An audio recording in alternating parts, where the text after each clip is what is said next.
तरीके से कुछ लोग हैं जिनसे प्यार करना जरूरी है, क्योंकि हमारी कहानियां कहती हैं कि रिश्ता है प्यार का। भले ही उस व्यक्ति में प्यार करने लायक जैसा कुछ होना, भले ही किसी व्यक्ति में सम्मान देने लायक जैसा कुछ होना, पर कहानियों ने कहा है तो हम प्यार सम्मान दे देते हैं। और झूठा प्यार झूठा सम्मान देने का इतना अभ्यास हो जाता है, ऐसी आदत हो जाती है कि पता लगना भी बंद हो जाता है कि प्यार तो है ही नहीं, बस प्यार का प्रदर्शन है, दिखावा है, प्यार तो है ही नहीं हमारे रिश्ते में।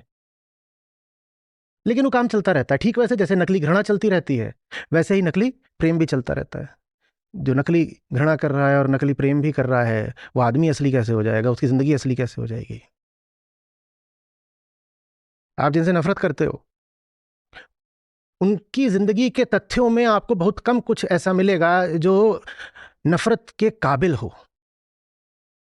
हाँ, उनको लेके आपके पास जो कहानी है, वो कहानी जरूर ऐसी है कि आप उस आदमी से नफरत करो। वो कहानी भरपूर आपको ऐसे सबूत और कारण दे देगी कि आप उस आदमी से नफरत करो। कहानी पे चलोगे तो नफरत होगी। पर एक बच्चे की तरह अगर उस आदमी के घर में जाओगे और देखोगे, कहानी को थोड़ी देर के लिए स्मृति में पीछे छोड़ दोगे, एकदम बच्चे की तरह उस घर में घुस जाओ, देखो क्या हो रहा है, आपको कुछ मिलेगा नहीं नफरत का कारण। और हम कह रहे हैं यही बात उन पर लागू होती है जिनको आप पसंद करते हो, प्यार करते हो या आदर देते हो। कहानी हटा करके उनको देखोगे तो उनको प्यार देने का या सम्मान देने का भी आपको कोई कारण मिलेगा नहीं। उनमें ऐसा कुछ है नहीं। या अगर उनमें कुछ ऐसा है जो पसंद किया जा सके तो उतना तो किसी में भी होता है पसंद किए जाने लायक। तो फिर इनको इतना विशेष क्यों माना हमने? क्यों इन पर हम कुर्बान हुए जाते हैं? क्यों अपनी जिंदगी इन पर निछावर किए जाते हैं? बच्चे के साथ ऐसा नहीं होता। बच्चा सीधे देखता है कि बात क्या है। वो ये नहीं देखता कि ताऊ जी आए हैं तो ताऊ जी की तो इज्जत करनी ही है। तथ्य यह है कि ताऊ जी बदतमीज है, उन्हें बच्चे को गोद में उठाना नहीं आता ठीक से। बच्चे को ठीक से गोद में उठाने के लिए भी थोड़ी सी संवेदना चाहिए, चाहिए ना। उल्टे पुल्टे तरीके से उठाओगे, उसका पेट दब रहा है, कुछ हो रहा है, टांग भिच रही है, ये भी एक कला है कैसे उठाना है। सीखनी नहीं पड़ती है, पर संवेदना से आ जाती है। तो वो नहीं कहेगा ताऊ जी ये सम्मान दो। ताऊ जी ने उठाया, वो पहले ताऊ जी की दाढ़ी खींचेगा, फिर थप्पड़ भी मारेगा, और ऐसे ऐसे करेगा कि छोड़ दो, तब भी ना करे तो थूक देगा ताऊ जी के मुंह पे। तुम होगे जो होगे, हमारा पेट काय को दबा रहा है? कोई पूछे कि ताऊ जी की दाढ़ी बाल काय को नोच लिए? तो पेट दबा रहे थे। यही वजह है, और बहुत बड़ी वजह है। ये फैक्चुअल वजह है। इस पर हंसना क्या है? क्या हंसना है? वो बोल रहे होंगे मेरी जान है, मेरा अरमान है, मगर उस बोलने से मुझे क्या मिल रहा है? कुछ भी नहीं मिल रहा है, खोखले शब्द। असली बात यह है कि तुम मेरा पेट दबा रहे हो। मैं तुम्हारे शब्दों को लेकर नहीं जी सकता, तुम मेरा पेट दबा रहे हो। और अभी अभी मुझे कुछ खिलाया गया है, मुझे नहीं पसंद आ रहा, पेट दबा रहे हो, मैं उल्टी कर दूंगा, फिर तुम्हारे मुंह पे करूंगा।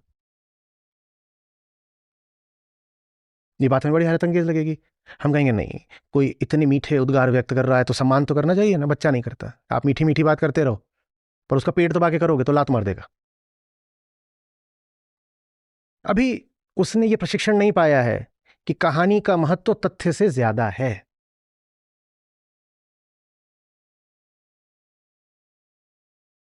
कोई आदमी आपकी जिंदगी में दिन रात जहर खोल रहा है, आप बच्चे जैसे होते तो आप कहते कि ये जहर खोल घोल रहा है मेरी जिंदगी में, तथ्य है। पर कहानी कहती है कि देखो इस रिश्ते में तो प्यार होता ही होता है। ताऊ जी हैं और भतीजा जी हैं, इस रिश्ते में तो प्यार होता ही होता है। मैं ये देखूं कि रिश्ते की परिभाषा क्या है, या मैं देखूं कि रिश्ते का तथ्य क्या है? बोलो। हम्म? किसी ने आपको कहा ये खाइए साहब खीर है, डाल रखा उसमें नमक, और आप उसको खा रहे हैं तो नमकीन लग रहा है, तो आप कहेंगे पर ये खीर है। और खीर की परिभाषा होती है वो पदार्थ दुग्ध मिश्रित जो होता है मधुर मीठा, तो इसलिए नमकीन नहीं है। हमारी जिंदगी ऐसे चलती है। सीधा तथ्य है बच्चों वाला, मैंने उठाया खाया और मैंने क्या कहा, साहब ये तो नमकीन है। हमारी जिंदगी ऐसे नहीं चलती। हमारी जिंदगी कहती है मुझे कुछ भी अनुभव हो रहा हो मैं उस पर ध्यान क्यों दूं, ये खीर है ना तो ये मीठी है, ये खीर है तो ये मीठी है। वो मेरा जीवन खाई जा रही है। पर रिश्ते की परिभाषा यह कहती है कि पत्नी तो पति के लिए सौभाग्य लेकर आती है, लक्ष्मी होती है, लंबी आयु लेके आती है, वरदान होती है। तो जो भी कर रही होगी ठीक ही कर रही होगी। तुम देख भी नहीं पा रहे हो कि वो सचमुच तुम्हारे साथ क्या कर रही है। तुम बस कह रहे हो चूंकि पत्नी है इसलिए जो भी कर रही होगी ठीक ही कर रही होगी। ये कहानी है, ये बच्चे के पास नहीं होती। आप बच्चे को रिश्तों का और पुरानी परिभाषाओं का हवाला देकर उसके साथ दुर्व्यवहार नहीं कर पाएंगे, और न ही बच्चे को आप कहानी सुनाकर ये मजबूर कर पाएंगे कि सामने सांप है उसको मारो ही। बच्चे को नहीं बात समझ में आएगी। बच्चा कहेगा मेरा कुछ बिगाड़ नहीं रहा। कैसा सांप है वो? फन लविंग सांप है। वो भी फन लविंग है, मैं भी फन लविंग हूं, तो हम दोनों आपस में फनफना रहे हैं।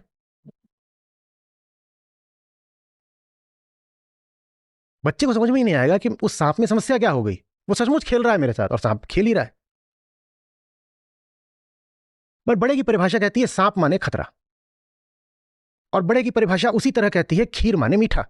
अब मीठा हो ना हो हम कहेंगे कि मीठा है क्योंकि परिभाषा कहती है कि मीठा है, और सांप है तो खतरा हो ना हो हम कहेंगे कि खतरा है क्योंकि परिभाषा कहती है कि खतरा है।